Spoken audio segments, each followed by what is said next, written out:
Quincy and the research team, you've really outdone yourselves this time with the material. We're diving into the Canadian legal landscape in 2025. And wow, some of these new laws and regulations are pretty wild. I'm Mike. Hey, everyone. And with me, as always, is our expert, Jane. Ready to go, Mike. Jane, are you ready to unpack all this? Absolutely. There's a lot. Family benefits to environmental protection to what could even be a workplace revolution. No stone unturned, it seems. Yeah, a lot going on. Let's start with some of the financial changes that are going to be affecting a lot of our listeners. First off, the GST holiday. Remind us, what's that all about? Sure. It actually already started back in December, runs until February 15th. Oh, wow. So it's already in effect. It is. It's a break from the 5% goods and services tax. Right. Covers a lot of everyday things. Restaurant meals, kids' clothes, even some wine and beer to help ring in the new year. Oh, nice. But there are some interesting things that aren't included. Like what? Like vending machine snacks. Oh, really? Still got to pay the GST on those. That's right. It's a little quirk there to make you think twice before you hit that button. Exactly. Overall, it seems like a positive move, though, right? For sure, especially with the rising cost of living these days. Definitely. What about the Canada Child Benefit? Anything parents should be aware of? Any changes there? Actually, yeah, there's a pretty noteworthy change this year. Okay. It's a bit of a sensitive one, though. The CCB now extends for up to 6 months after a child's passing. Wow. Previously, families would have to repay any benefits they received after a child passed away. So this is a big change. Yeah, absolutely. It's more compassionate. It recognizes the financial and emotional strain families face in that situation. Yeah, trying to ease that burden during such a hard time. For sure. A step in the right direction. Absolutely. Now, talking about financial support, there's that brand new benefit this year, the Canada Disability Benefit. This one's been getting a lot of attention. Yeah, it has. It launches in July. And it's meant to support people with disabilities between 18 and 64. Capped at $200 a month for this first year. So that's $2,400 annually. The $200 a month, that's been a bit of a sticking point, hasn't it? For sure. Disability advocates are saying it's just not enough. Right. Not with the cost of living going up and the specific needs of people with disabilities. Yeah. They're pushing for a higher amount then. Absolutely. They want to see a benefit that really makes a difference. So right out of the gate, this new benefit is facing some serious scrutiny. Be interesting to see what happens with it as the year goes on. Now let's move on to some changes about protecting consumers. Predatory lending has been a big concern, and it's good to see some action being taken there. Definitely. The government really took a big swing here. They slashed the criminal interest rate way down. Oh, wow. How far down did it go? From 47% all the way to 35%. Wow, that's huge. It is, and it's targeted at those lenders who prey on vulnerable people, people who often don't have a lot of other options for credit. Right. I mean, that seems like a significant change, but could there be unintended consequences? There could be. For example, the Canadian Lenders Association is worried that this lower rate could actually end up pushing some borrowers towards even riskier lenders. Oh, like unregulated ones. Exactly. So they're saying it might actually make it harder for people who really need it to get credit, push them further into the margins of the system. So it's complicated. Could have some downsides to think about. It'll be important to watch how it actually plays out in the lending world. Now let's talk about another area where consumer protection is a big deal: greenwashing. Yeah, it seems like every company is trying to say how eco-friendly they are these days, but are they really? Right, that's the question. Yeah. So what's being done about it?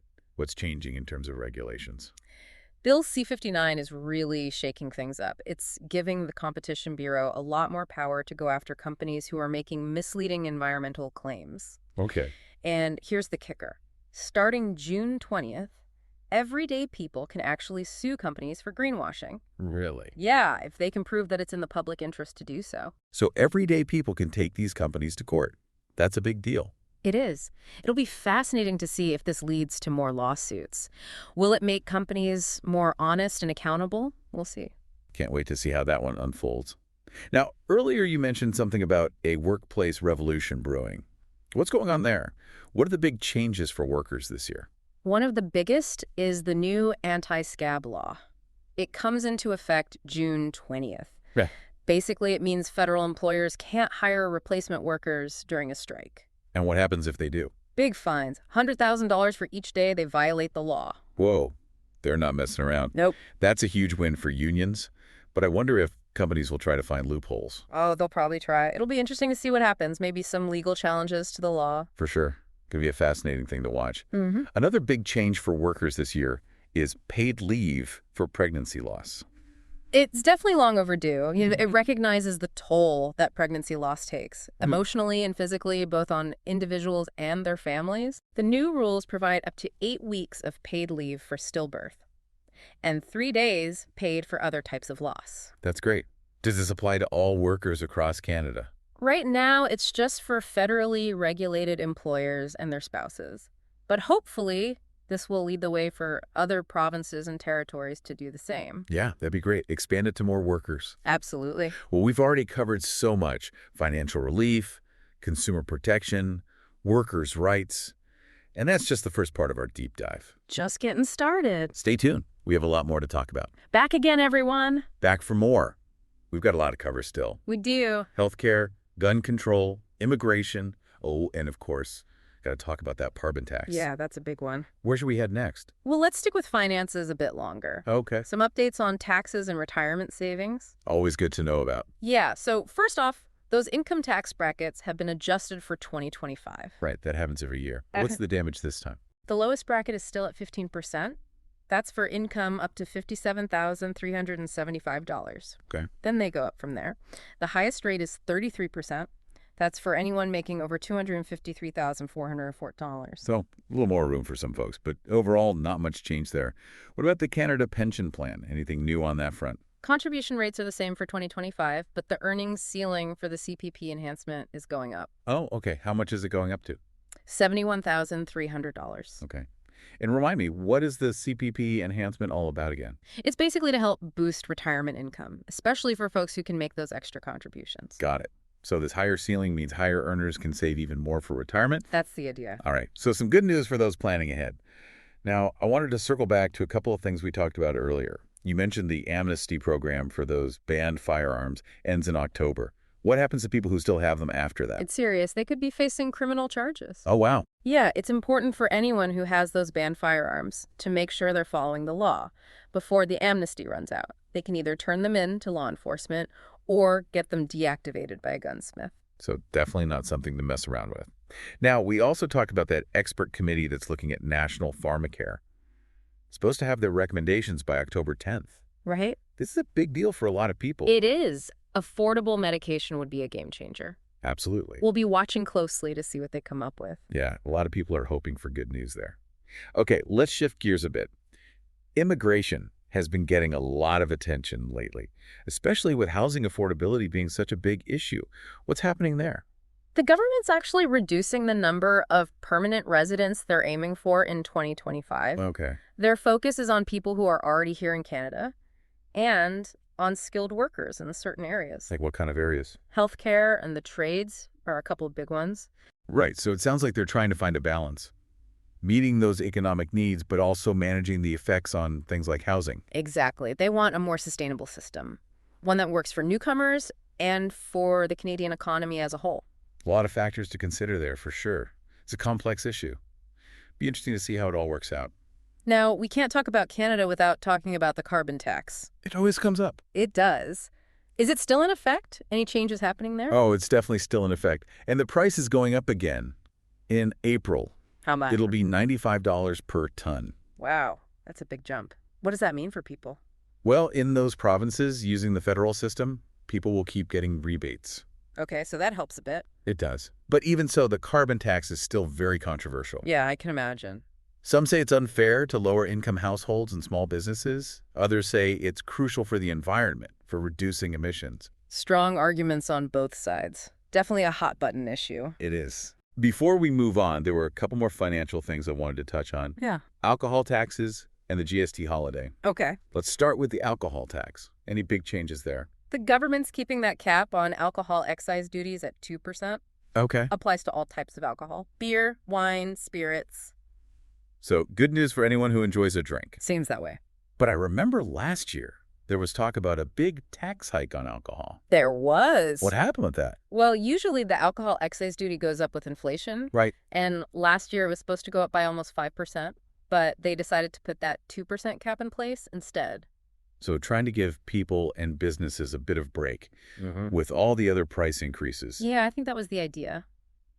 Interesting how all these economic things play into it. Now, what about the GST holiday? It was nice to have during the holidays. Is it still going on? It ends soon, actually, February 15th. Oh, so just a few more days to take advantage of it. That's right. Any other details people should know about as it wraps up? Yeah, important to remember that not everything is exempt from the GST. Okay. Like, vending machines are still taxed. And magazines? Some types of clothes, too? Right. Always got to read the fine print. But overall, seems like it was a good thing. Definitely. Helped boost spending a bit and gave people a little relief. Absolutely. Yeah. All right, well, we've covered a lot in this deep dive. It's amazing how many changes are happening in Canada this year. It really is. Affecting everything. Our finances, our jobs, our lives in general. It's a lot to keep up with. Yeah. What stood out to you as the most significant change out of everything we've talked about? That's a tough one. There's so much happening. But I think I'd have to go with that anti-scab law. Really? Yeah, I think it's a really big shift. Preventing those replacement workers during strikes, those fines are huge too. They are. It's a clear message. The government is serious about protecting workers' rights. Yeah, no doubt about that. It'll be fascinating to see what kind of impact it has. Absolutely. I'm also really curious to see how that Canada disability benefit works out in practice. Yeah, me too. Will it actually be enough to make a difference for people? What kind of challenges might come up with accessing it? Good questions. Lots to think about. Definitely. Hmm. As we head into the last part of our deep dive, I think it's clear that 2025 is a year of big changes and a lot of uncertainty. But it's also a year full of possibilities. That's a good way to put it. The choices we make, individually and as a society, are going to shape what Canada looks like, now and in the future. Well said. To everyone listening, stay engaged, stay informed, and most importantly, stay curious. The world is changing fast. We all need to be ready for it. All right, welcome back to our deep dive on the 2025 Canadian Law Update. We've covered a lot, but there's still a couple more things I wanted to touch on before we wrap up. Okay, sounds good. What else is on your mind? Well, I was thinking about national pharmacare, making prescription drugs more affordable. Where do things stand with that? Well, it's a long process, but there's definitely progress. That expert committee is still working on it, and their recommendations are due by October 10th. Right, right. So it's a big step. Could be a turning point for national pharmacare in Canada. We'll have to wait and see what they come up with. Yeah, a lot of people are really hoping for some good news there. And speaking of things that directly affect Canadians, let's talk about gun control. Any updates there? The amnesty period for those banned assault-style firearms ends on October 30th. Right. So after that, it's legal to own them. And this was a pretty big deal when it was first announced. Are there any exceptions to this amnesty that we should mention? Yes, Indigenous peoples have some exemptions. Because of their Aboriginal and treaty rights, they're allowed to continue using the banned firearms. Right, of course. Important to acknowledge that. Now, I know immigration has been a big topic lately. Housing affordability is a major concern. Any big changes on the immigration front? The government's actually reducing the number of permanent residents they're planning for in 2025. Okay. And they're putting more focus on those who are already here and on skilled workers in key sectors. So trying to balance those needs, economic needs, with the impact on things like housing. What's the thinking behind that? They want to make housing more affordable, Yeah. lower unemployment, and they're hoping this will make the immigration system more sustainable overall. Makes sense. It'll be interesting to see how that plays out. Okay, we can't talk about Canada without mentioning the carbon tax. It's always a hot topic. Is it still in effect? Any changes coming? Oh, it's definitely still here. And actually, the price is going up again in April to $95 per ton. Whoa, that's a big jump. What does that mean for the average person? Well, if you're in a province using the federal system, you'll still get those rebates to help with the cost. That's good. Yeah. But the carbon tax is still a really divisive issue. I bet. Some people say it hurts lower-income families and small businesses more than others, while others believe it's absolutely necessary to fight climate change. It's complicated. Strong feelings on both sides. Yeah, for sure. Well, it seems like we've reached the end of our deep dive into the 2025 Canadian Law Update. We covered a lot, didn't we? We did. It's clear that 2025 is going to be a big year for Canada. Lots of changes that are going to impact just about everyone.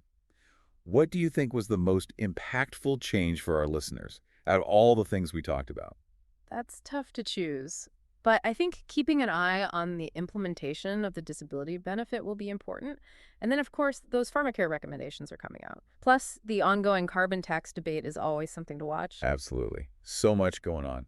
It can be hard to stay on top of it all. It really can. That's why we do this, right? To try to break it all down and make sense of it. Exactly. And speaking of which, we have to give a huge thanks to Quincy and the research team. They always do an amazing job. And to all of our listeners, thanks for joining us on this deep dive. We hope you learned some interesting stuff. It's always fun exploring these topics with you. And if you enjoyed this episode, make sure you hit that follow button and share it with your friends. We appreciate it. And let us know what other topics you'd like us to dive into.